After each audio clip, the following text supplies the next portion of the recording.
Chapter 10. Flayed Saxophonists Won't Teach Me Anything About Life. Thanks for looking out for us, I said to James. Mum would have killed me if I hadn't, he grinned. We hugged, I turned, and stepped in front of a bus. The bus's brakes screamed, its horn blared. My head snapped toward the sound, chest tightening as I saw it, a hulking blue and white shape bearing down on me. My feet refused to move, my brain struggling to catch up with what my body already knew. This was not good. The driver's face was locked in a mask of panic, his hands gripping the wheels as if sheer willpower might stop the inevitable. Somewhere behind me, James yelled something. Maybe my name, maybe a warning, or more likely, "Fuck!" Then everything went strangely quiet. 1 second, I was saying goodbye to my nephew. The next, I was next in line to become a tragic addition to Amsterdam's road toll. To understand how I got here, we'll need to rewind a bit. Rome, 2 days before. CJ and I had woken up in the bright orange Vatican AirBnB, grabbed our bags and slammed the massive door behind us. The entire building shuddered. We'd hopped an Uber to the airport, then flown ITA to Amsterdam. To be clear, Amsterdam wasn't on my must-see list of historical locations. The reasons for going there were twofold. One, my nephew James, who I hadn't seen in 20 years, lived there with his girlfriend Jen. And secondly, CJ wanted to go to Amsterdam's famed red light district. The flight was mercifully quick, and I'd managed to mask my fear of flying from CJ, who would have taken the piss out of me relentlessly. No sympathy there. We'd grabbed our luggage and were out of the airport in no time.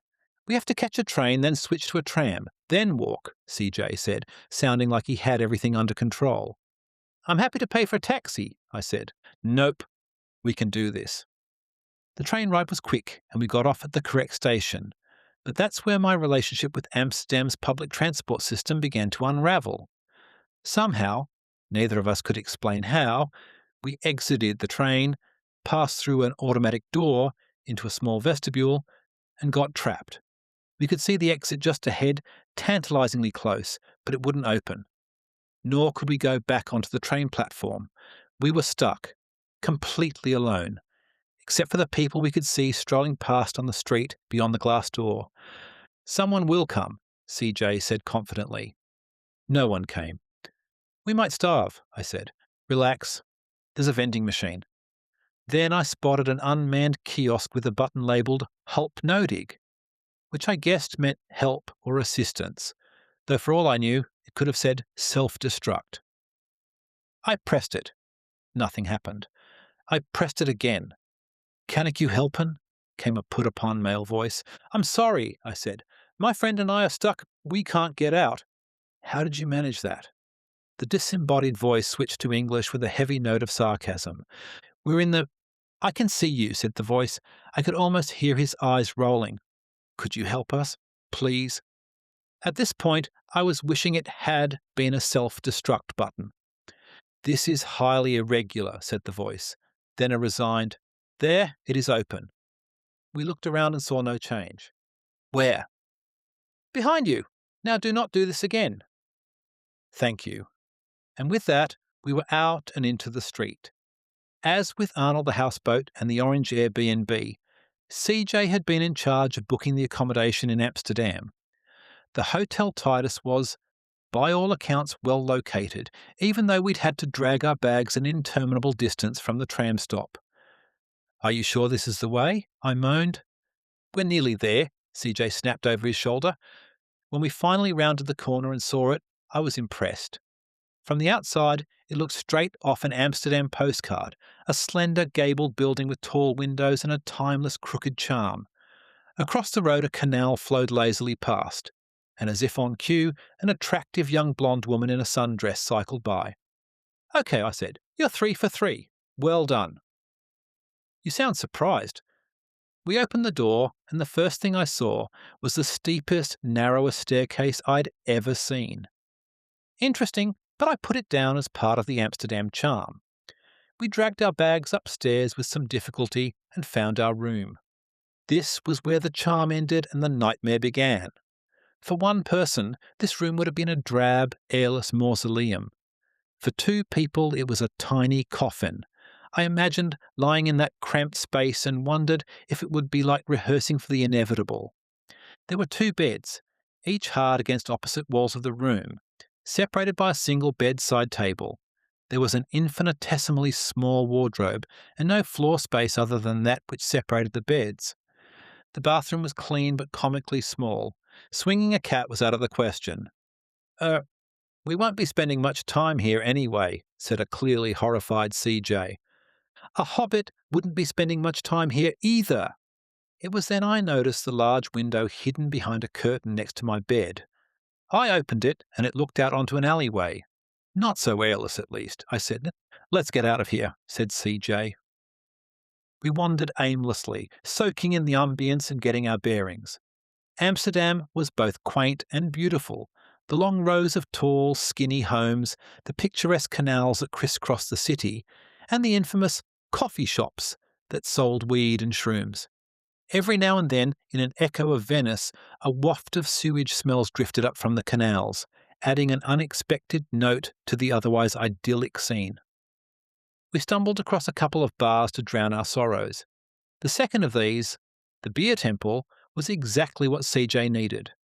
A craft beer haven with more taps than seemed physically possible to mount on a single wall. "I better let James know we've arrived," I said. I thumbed out a WhatsApp message. James is my nephew, the son of Maggie and Eric. I hadn't seen him since my ill-fated second wedding in 2004, when 19-year-old James got spectacularly drunk at the free bar and entertained himself by mimicking the Australian accents of several guests to their faces. My phone buzzed. "Meet you guys at Mikella tomorrow at 3, I read. "Excellent," said CJ. That's the craft beer place I'd been planning to go to anyway. "Hey, I noticed they have a Body Worlds here," I said. "What's that?" "It's where they preserve dead bodies with plastic or something, then peel off the skin and pose them doing weird stuff." "And you want to see this horror show?" "Absolutely. How about you see the dead bodies in the morning and I'll go to the bar?" "Sure." We spent the rest of the night drinking and walking without a goal, united in a silent pact to stay as far away from Hotel Titus as possible, until sheer exhaustion forced us to return to our crypt. The next morning saw me striking out alone to Body Worlds. I'm an early riser, and even though the exhibition didn't open till 10, I was out walking the streets in the cool morning air by 7 a.m. It felt good to be out of the claustrophobic confines of the Hotel Titus, and alone for the first time in 2 weeks. CJ and I are great friends, but we hadn't spent this much time together for 40 years. Tensions were beginning to show. I was pretty confident that his refusal to come today was as much about his need for space as it was revulsion at the subject matter. And it's reasonable to be revolted at the idea of looking at dead bodies posed like eviscerated Barbie dolls.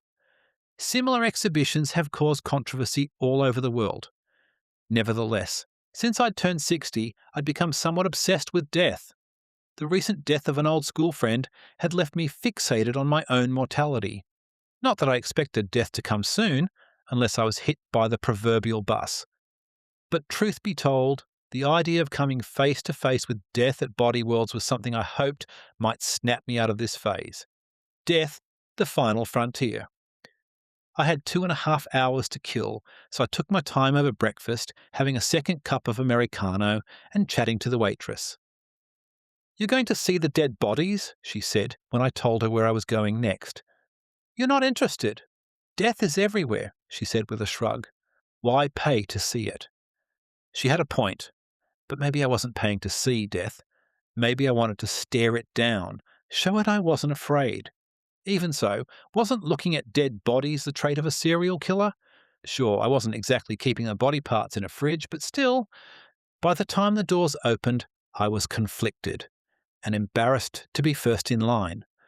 Body Worlds wasn't a museum. It was Ripley's Believe It or Not, with corpses. I won't go into exhaustive detail describing the horrors within, but I will mention the plasticized woman, seductively posed with her legs akimbo on a child's swing, her skin removed and her stomach unzipped to reveal her internal organs. Then there was the plasticized man, also stripped of his skin, playing the saxophone with his wedding tackle swinging freely. These people had once been as alive as I was now, never knowing their future was to become glorified sideshow attractions. But as I looked into their plasticized faces, I saw no sign of that humanity. They were just meat marionettes. I messaged CJ a selection of some of the more lurid photos, including a couple having skinless sex, and his reaction was not what I expected. "Please don't send any more of these," he texted. "People in the bar are looking. It's getting weird." It was weird, I guess, and if I was being honest, I was revolted by my lack of revulsion. I walked out knowing two things. One, Flayed Saxophonists wouldn't teach me anything about life, and two, my morbid phase wasn't going anywhere. Around 1 p.m, CJ and I regrouped at the bar he'd been haunting and briefly popped back into the Hotel Titus to shower and change for the evening. "Were the dead bodies everything you hoped they would be?" CJ asked. "Let's just say I've had my fill of body horror," I answered truthfully. "There'll be no need to revisit." "Seriously, was it good?" "I can't answer that question yet. It felt like something I'd have to sit with for a while." At 3, we strolled a few hundred metres to the McKellar at More Beer, the bar where we were to meet James. I'd seen photos of him over the years, but I still wasn't sure if I'd recognise him in person.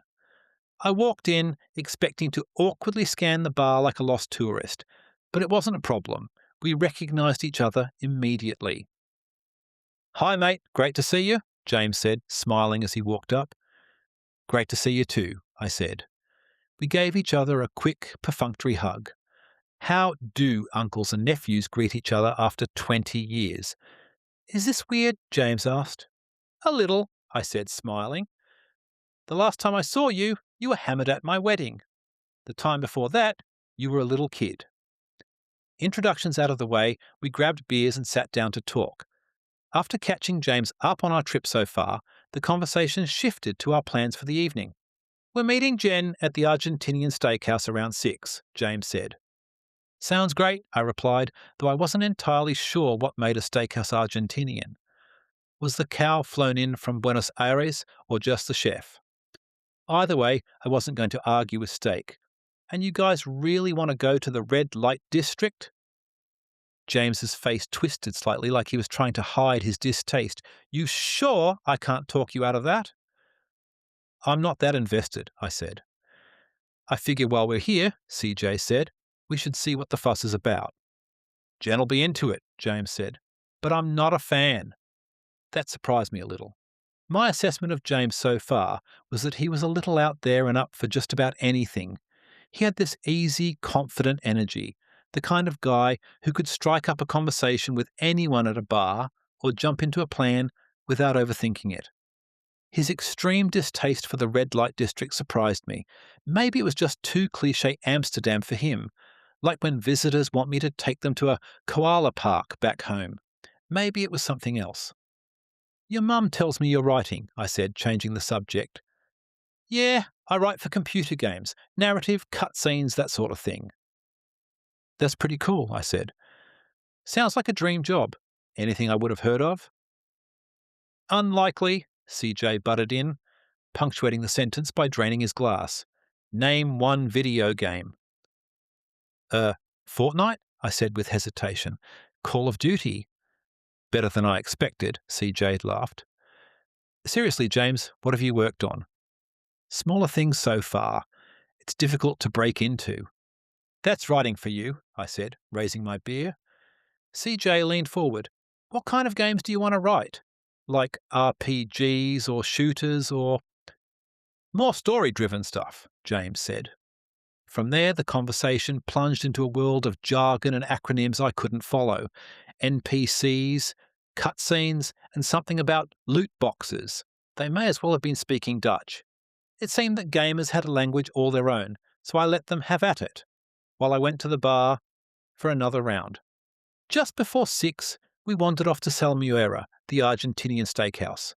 The place was all chunky wooden furniture, exposed beams, checkerboard floors, South American murals, and antique portraits of Mary and Jesus. Clearly, this was no cheap and cheerful restaurant. This was going to be an experience. Jen was running late, but we boys got started with shots. It was from this point things started to get blurry, and I'm blaming the many shots of mezcal. In Tijuana back in '84, after you took a tequila shot, the waiter covered your mouth with a dish towel to make sure it went down, CJ recalled. This is infinitely better quality stuff than that, I said. Can you remember the name of that place? CJ asked. Pretty sure it was Tijuana Tilly's, I said. On my way to the bathroom, I passed a mural that sent a chill through me. It was the face of a beautiful woman, one half alive and vibrant, the other half a skull with flowers in her hair. I stopped, staring. It is life and death, a waiter said, noticing me. Amazing, isn't it? Definitely. The hollowed-out eye socket seemed to follow me as I walked away. After the bathroom, I was going to need another mezcal. My maudlin thoughts were banished when Jen arrived. It was easy to see why my sister, and clearly my nephew, loved her so much.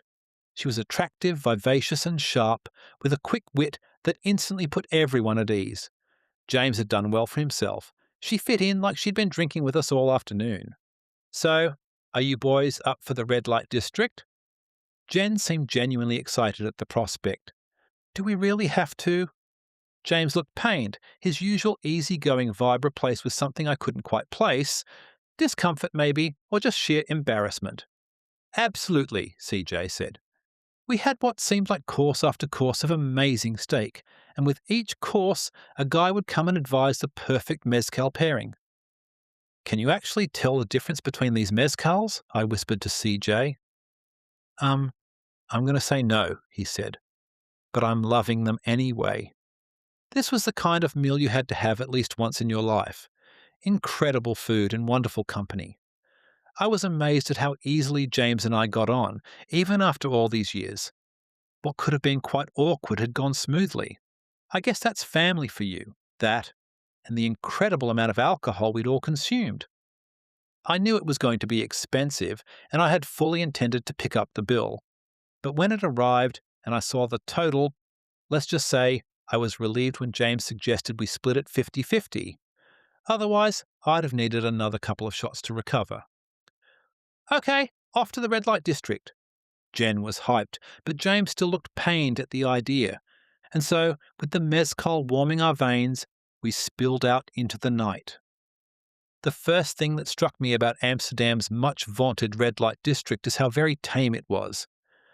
We meandered in around 9:30 p.m., about the time I'd expect it to be starting to come to life, and it was full of gawking tourists and not much else. Most of the windows were empty, and the girls who were there looked bored, scrolling on their phones or chatting like co-workers at the water cooler. It may have been the least sexy thing I'd ever seen. There was more life in body worlds. At least the plasticized corpses didn't look like they'd rather be somewhere else. Can't we just go anywhere else? James pleaded. Come on, Jen urged. Let's go to a strip club. Jen dragged James off to look for one, which proved to be far more difficult than I would have expected. While I waited, I Googled the Amsterdam red light district. Apparently this area is known to the locals as De Wallen, which translates as the Wall, I read aloud. It's been a den of ill repute since 1385. Fascinating, CJ yawned. Fun fact, I said. In the 15th century, being a prostitute was legal, but visiting a prostitute was not. Well, that kind of defeats the purpose, CJ said. It's like making it legal to be a plumber, but illegal to fix anyone's pipes. After some searching, Jen and James finally found a place, the Brazil Music Bar. It was appropriately seedy, with a €10 cover charge. Inside, 3 topless women danced lethargically on the bar, occasionally making eye contact with potential lap dance clients and beckoning them over. CJ came back from the bar with 2 Coronas and a Heineken, looking like a man who'd been violated. That just cost €50, he said, shaking his head. They're not going to get me drunk enough for a lap dance at those prices. Just when the vibe in the bar was going from minimal to non-existent, a guy was dragged up from the crowd and set upon by the strippers. 2 of them tore off his clothes while the third slapped him with the belt from his jeans, leaving red welts. It was part lame sex act, part physical assault. "This has to be a setup," CJ said as the repugnant display continued. "Nothing like going to a strip club with your uncle," James muttered, awkwardly looking away. "It's not great this end either," I laughed. We left the Brazil bar and staggered back out onto the street, where things hadn't gotten any better. If anything, the crowds of gawkers had almost doubled. "You guys really aren't going to get into this, are you?" said Jen. It must have become clear that no amount of her unbridled enthusiasm could revive the night. James and Jen had a quiet chat and then, "We might go, guys," James said. "I'll message you tomorrow and we'll catch up." "Cool," I said. "It was really great to meet you, Jen." "Thanks for trying," CJ said. As we walked away from the bright lights and empty windows where ladies of the night should be, I couldn't help but think, for a place so notorious it felt like a caricature of itself. Maybe that's the danger of fame. It inflates expectations and can turn even the wildest thing into something ordinary. We walked back in the direction of the Hotel Titus, which, at 11:30 p.m, was as damning a review of the red light district as I can give. Our last day in Amsterdam dawned, and we packed our bags for the last time in Europe. Packing in the tiny room was like choreographing a fight scene in a phone booth, but eventually it was done. Getting the bags downstairs was easier, with gravity doing most of the work. All we had to do was stop them from smashing through the front door of the Hotel Titus. After leaving our bags at reception, CJ struck out in a random direction. Breakfast? Absolutely! 30 minutes later, after wandering aimlessly and muttering about Europe's lack of cafes, we finally stumbled into one. Coffee, toast, and we were back on our way. Soon we found ourselves outside the Anne Frank house, greeted by a sign that read, "Sorry, we sind uitverkocht. Sold out for today, sorry." It felt wrong not to pay tribute to the girl who had hidden here for 2 years, only to lose her life in Bergen-Belsen. The sight of the building stirred a quiet reverence, a reminder of the horrors she and her family endured. It put my own fleeting anxieties into perspective. And then, as if to pull me back into the present, my phone buzzed with a message from James. "Meet you at the Tun Tun Club at 1 p.m. We looked it up on the map. It was a 30-minute walk, which left us more than enough time. When we arrived at the Tun Tun Club, we found James alone in the outdoor area vaping. "Sorry, guys, it's my dirty little habit," he said, deliberately blowing a cloud of white vapour as far away from us as possible. "No problem," I said. I was pretty much against smoking, and I knew vaping wasn't really any better for a person's health, but it wasn't my place to lecture. Besides, it kind of suited his vibe. "This place is cool," James said. "It's a bar, it's an Asian bistro, and it's got old-school pinball machines and arcade games upstairs." "Sounds perfect," CJ said. "What are you drinking?" Today's James was a more subdued and thoughtful character than yesterday's high-octane version, but then, I guess, so was I. "Sorry Jen couldn't make it," James said. "She had some work to do." "No worries," I said. "She's great, by the way." "Yeah, she is," James said with a smile. "When do you guys fly out?" 8:30 tonight. When do you go back to Oz? "I fly out of London in a couple of days," CJ said. "I'm in London for another week and a half," I said. "With Mum and Dad?" James asked. "Yep. I'm going to see West Ham versus Luton at London Stadium with your dad, and some other stuff. Then we're all off to Oxford for a couple of days." We went upstairs and played pinball. I'd never been good, but CJ, it seemed, had had a misspent youth.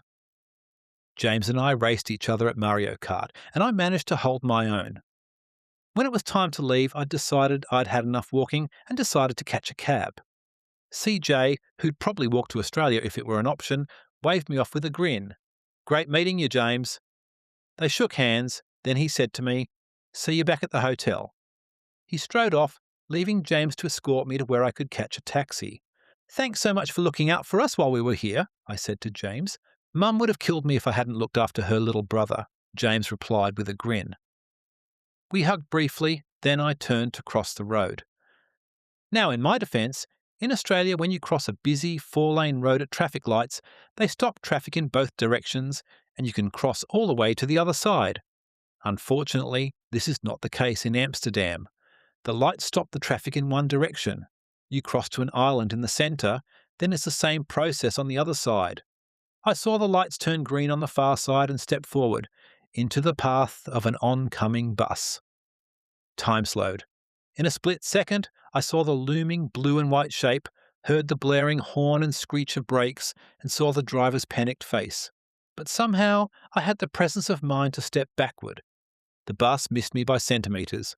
"What the fuck?" I said, strangely more angry than shaken. "But the light was green." "Fucking hell. Are you okay?" James asked, his face white. "Yeah, I'm fine," I said, though my hands were starting to tremble. Mum would never have forgiven me. I'm not sure that's the biggest takeaway here. We said our goodbyes again. I crossed the street without further incident, still fuming about Dutch road rules. But even in that moment, I could tell something had shifted. Nearly being hit by a bus had done what no Flayed saxophonist ever could. As far as I can tell, it was the closest I've come to death, and yet I didn't feel dread, or even relief. I was rattled but not undone. It was a lesson. Life is fleeting, sure, but I realised something else. It's also good. Messy, unpredictable, terrifying, but good. Death is inevitable, but obsessing over it just makes life smaller. I thought of body worlds, of Anne Frank's hidden life, of all the strange little annoyances that fill our days, the things that feel so big until they're gone. Life isn't for reckoning with death. It's for living. And that's exactly what I intended to do.